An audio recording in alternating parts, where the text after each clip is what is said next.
Hello students, so this will be a short video to sum up what we have covered the last week. So we will start with a new chapter which is the mechanical waves. So we will define a wave. We will know that the propagation of a wave occurs without the transport of matter. We will distinguish between a transverse and a longitudinal wave, and we will be able to characterize a periodic wave.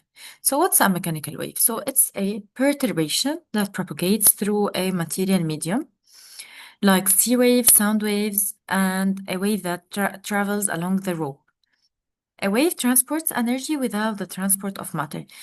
This is very important. So the wave carries energy and do not carry objects. What about the types of waves? So we have the transverse waves and we have the longitudinal waves.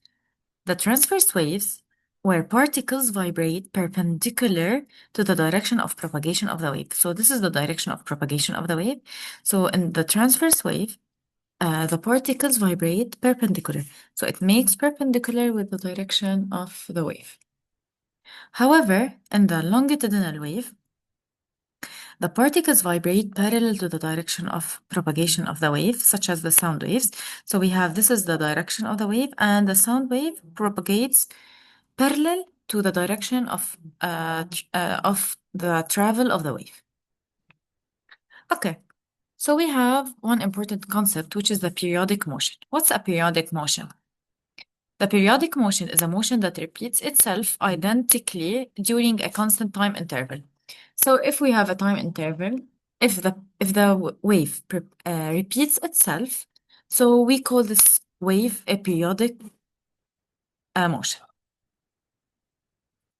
What about the vibratory motion? So the vibratory motion or oscillative motion is a back and forth motion between two extreme positions. So if we have oscillation, which is back and forth, so suppose the ball or the pendulum is here, going back and forth. This is a vibratory or oscillatory motion. Okay. What about the characteristic of a periodic wave? So this is a periodic wave. So it starts here and ends here. Then it repeats itself. So this is a periodic motion. We have some characteristics that are very important to know. We have the crest, which is the maximum point of a wave, which is A or C. We have what we call the trough, which is the minimum point of a wave. What about the period? So the period is the time required to complete one oscillation or one cycle. It's SI unit in seconds. So we start the wave here, we end here. So this is from where it starts to where it ends. This is the period, which is the time to complete one oscillation. However, the frequency is the number of vibrations in 1 second. So we determined the period, so are able automatically to determine the frequency. So the frequency is 1 over period.